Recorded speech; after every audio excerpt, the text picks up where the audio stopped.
هنا ده نوع تاني زي ما قلنا من شوية كان العلف، ده بقى الأسماك، ده النوع التاني من الأعلاف اللي بنقدمها للاستاكوزا أو بنقدمها للكابوريا.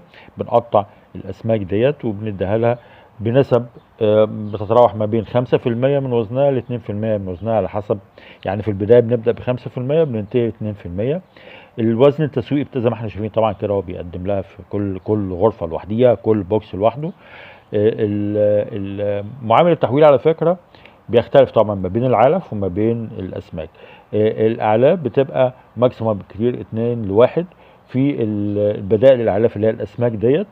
او ساعات في الاستاكوزا بنقدم بطاطس برضو بتبقى بتوصل ل3.5 قصاد 3، يعني كل 3.5 كيلو اسماك او بطاطس بيعمل لي كيلو لحم.